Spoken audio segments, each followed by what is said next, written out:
Requiere profundidad. En Notimundo están los protagonistas de la noticia. Estamos ya en este momento en contacto con el doctor Santiago Pérez, director de Clima Social, para hablar sobre estas elecciones 2023. Una elección atípica. ¿Cuál será la dinámica de los candidatos? Le consultamos enseguida. Doctor Pérez, gracias por estar con nosotros. Fausto Yepes le saluda. Bienvenido. Fausto, ¿cómo está? Buenas tardes. Mucho gusto. Sí, un poco la preocupación, creo que de todos los ciudadanos, todos en general, es esta elección atípica. Hay una nueva dinámica, una dinámica distinta que se va a llevar adelante. Tenemos pocos días de campaña, los binomios están un poco elaborándose al apuro, ya se han desarmado al menos 2 binomios que estaban anunciados ya por estos días. Hoy, con la decisión del Tribunal Contencioso Electoral, muy seguramente se desarmarán estos binomios. ¿Cuál es esta dinámica a la que nos enfrentamos?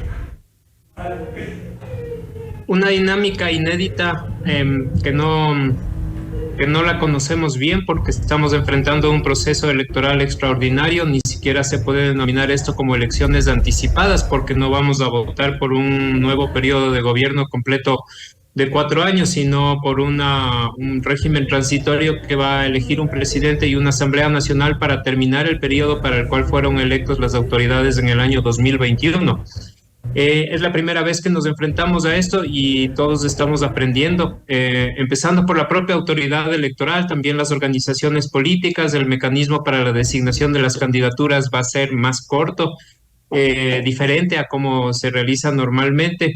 Y también las reglas y la campaña, todo se va a desarrollar de una manera distinta, no solamente debido al corto tiempo, sino también a esta compresión de las reglas y la simplificación que han tenido que tener algunos de los procedimientos.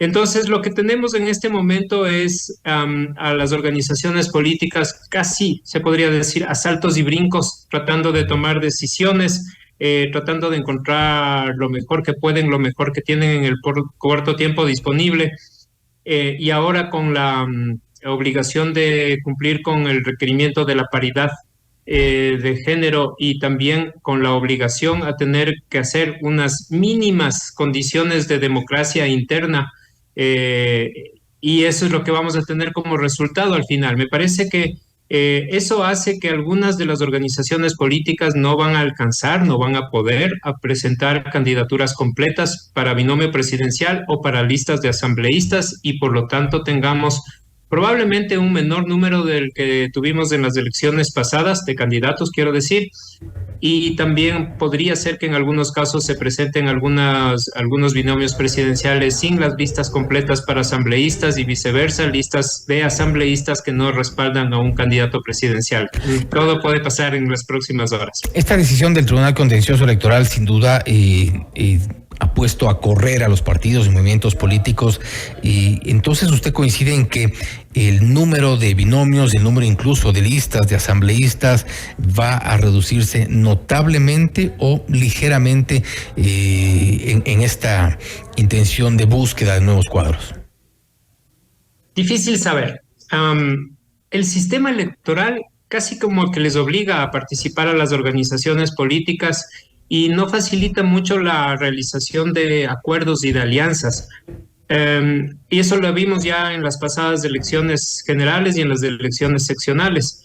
En algunos casos, en algunas provincias, en algunos cantones también se dieron alianzas entre un partido grande de presencia nacional, por ejemplo, y alguna organización que tiene una presencia más bien local. No podría anticipar, casi podría adivinar que vamos a tener una menor cantidad de candidaturas de listas presidenciales en estas elecciones. También creo que pesa un poco el hecho de que este es un gobierno que tiene una corta duración, aunque también puede servir como una palestra para las próximas elecciones generales, y de pronto algunos de los posibles candidatos están pensando en eso también. ¿Han hecho ustedes algún trabajo también de sondeo, de encuestas respecto de cuál es la situación del electorado como tal? ¿Cuáles son las principales demandas de los ciudadanos en este momento? ¿Qué es lo que esperan de los candidatos? Nuestro último estudio es del mes de marzo-abril y por lo tanto siento yo que está desactualizado con respecto a la medición y la valoración del escenario político actual. Eh, Como digo, creo que las organizaciones políticas están en este momento abocadas a tomar decisiones como que al apuro, y lo que vamos a ver a continuación es que vamos a evaluar estas decisiones a posteriori, después de que éstas se hayan tomado. No sabemos si los candidatos que definan algunas de las organizaciones son buenos o más o menos candidatos, ¿no? Sin embargo, yo diría que en el acumulado de la investigación social que hemos realizado en los últimos meses y años, yo diría que estamos enfrentándonos a unas elecciones marcadas por varios factores. El primero, el que tiene que ver con la enorme crisis política, es decir, un gobierno que ha tenido una caída en su calificación de la gestión, una Asamblea Nacional que tiene unos números pésimos en términos de confianza y de credibilidad. También tenemos un mínimo de confianza de parte de la población hacia las organizaciones políticas y la esperanza de una renovación, de buscar gente nueva. En segundo lugar, esta múltiple crisis que está atravesando a la sociedad ecuatoriana en términos de crisis económica, crisis de seguridad, de desarmamiento de alguna manera del tejido social. Entonces, me parece que esto es lo que está caracterizando actualmente el escenario político en este momento. Y esto me lleva a pensar que los electores pueden estar inclinados a buscar nuevas alternativas que expresen una renovación de la política luego del enorme descrédito que tienen los partidos políticos y la Asamblea Nacional. Sin embargo, en una campaña tan corta también pesa mucho que muchos electores se van a inclinar a votar por las personas más conocidas y por lo tanto no tienen mucho espacio, mucho tiempo para posicionarse las nuevas alternativas. Con estos niveles históricos, niveles mínimos históricos que ha tenido de credibilidad y aceptación tanto la Asamblea Nacional como el Ejecutivo, ¿cree usted que es el momento o la hora de los outsiders, llamados así? Sí, pero me parece que existe un espacio importante para esto que se denomina el outsider, es decir, alguien que viene de fuera de la política. Uh-huh. Y en realidad es como un eje de discusión. Si votamos por personas que conocemos, a pesar de que no nos gusten tanto, de todas maneras generan esta confianza por ser conocidos, o nos aventuramos a buscar figuras alternativas nuevas. Es una disyuntiva también que enfrenta el elector. Entonces, me parece que en esta campaña específicamente pesa en contra de la emergencia de nuevas figuras, el corto tiempo y las pocas posibilidades de hacer una campaña convencional, tradicional. Por ejemplo, va a ser mínimo la capacidad que tengan para hacer recorridos en territorios, hacer los actos típicos de la campaña, caravanas, mitines, concentraciones. Eso prácticamente va a desaparecer.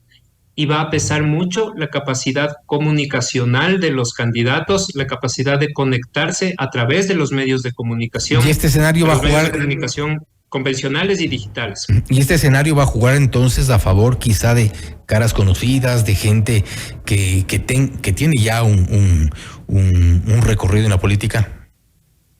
Ese es, digamos, un pequeño paso adelante que llevan los que son más conocidos y que serían justamente quienes o ya fueron candidatos en pasadas elecciones o que también desempeñaron algún cargo de representación política nacional.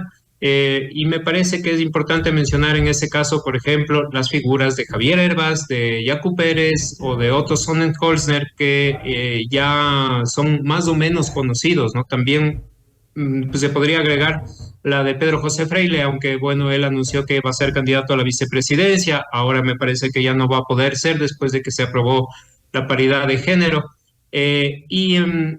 Eso por el lado de los conocidos. Por el lado de los desconocidos, pero nuevos y que podrían plantear algo nuevo, diferente, tenemos al menos a dos figuras, a Jan Topic y tal vez Fernando Villavicencio, que podría aparecer como eso, algo nuevo que está buscando el elector.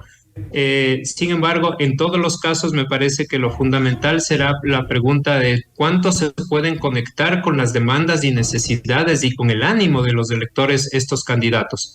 Y en este reto extraordinario de tener que cubrir en una campaña tan cortita y lanzar su mensaje con profundidad y con contundencia.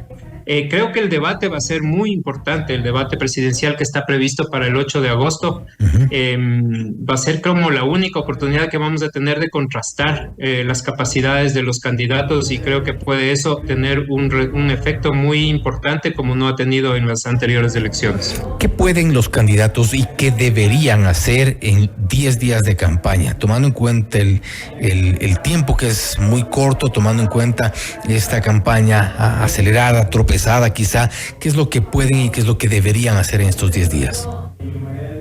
Me parece que hoy más que nunca las campañas deberían acudir a procedimientos técnicos, científicos, que les permitan identificar adecuadamente las necesidades de los electores, segmentar a los diferentes públicos y llegar con un mensaje adecuado a cada uno de estos segmentos del electorado. Y para eso van a ser indispensables los medios de comunicación.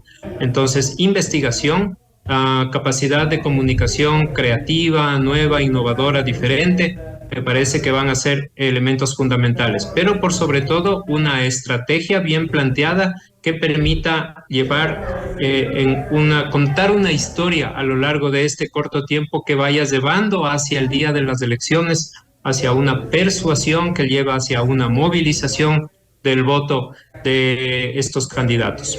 Y con esto termina, doctor Pérez, la paridad de género ya ahora dispuesta por el Tribunal Contencioso Electoral, complica la situación para los partidos y movimientos que están, en algunos casos ya tenían prearmados sus cuadros, tanto para la Asamblea como para la presidencia y vicepresidencia.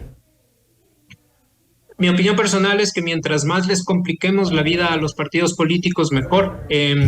Quiero decir, en el buen sentido de la palabra, deberíamos exigirles a los partidos políticos y deberían exigirse a sí mismos alcanzar la paridad de género y también de edad, la representación de los jóvenes en sus listas. Eso debería ser algo que no sea solamente una obligación, sino debería ser una meta de los partidos políticos. Asimismo, ojalá llegue el momento en el que puedan instaurarse procesos de democracia interna reales en las organizaciones políticas. En algún momento va a ser necesario invitarles a las organizaciones políticas a que asuman con valentía la necesidad de hacer primarias obligatorias, libres, abiertas, para definir a sus candidatos. Ahí vamos a solucionar muchísimos problemas que tienen que ver con el cacicazgo, con la falta de democracia interna y con la designación de candidaturas de intereses no completamente claros y transparentes. En el momento en el que la ciudadanía se involucre en la política de los partidos, de las organizaciones políticas, vamos a tener un refrescamiento de la representación política y a eso vamos a llegar. Y por lo tanto me parece que son medidas necesarias y que tienen que ser abrazadas por las organizaciones políticas y no llevadas así como a rastras, como si fuera una obligación. Totalmente, que no sea una obligación, que sean los procesos de inclusión ya como parte de las políticas, sin que esto sea una obligación o una disposición de un juez. Entendemos entonces que las organizaciones políticas tendrían que tomar más responsabilidad sobre la elaboración de sus cuadros para las elecciones. Sí, así es. Eso es lo que estamos ya demandando desde hace mucho tiempo. Siempre se habla, se hace el análisis y todo eso, pero me parece que ameritan ciertas definiciones claras con respecto a la regulación de las organizaciones políticas y también de muchos otros aspectos del proceso electoral. En nuestro caso, como Instituto de Investigaciones Sociales y de Opinión Pública, nosotros también estamos absolutamente de acuerdo con la regularización de parte del Consejo Nacional Electoral, que se inscriban y se obligue a las empresas que realizan sondeos de opinión a presentar su metodología, su ficha técnica.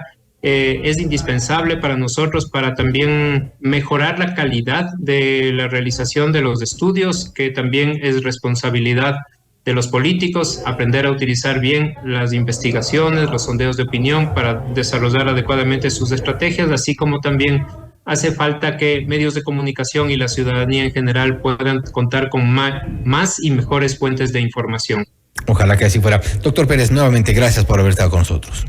Muchísimas gracias, Fausto. Buenas noches. Gracias. Igualmente, ha sido el doctor Santiago Pérez, director de Clima Social, hablando sobre las elecciones 2023, este proceso de transición más que unas elecciones anticipadas, ha dicho el doctor Santiago Pérez, analizando también esta nueva dinámica de los candidatos ahora que el Tribunal Contencioso Electoral ha dispuesto que se debe cumplir con la paridad de género tanto para las listas de asambleístas como para la presentación de los binomios. Cambian las reglas, cambian también los tiempos sin duda de los partidos y movimientos. Esto es Notimundo Estelar, siempre bien informados.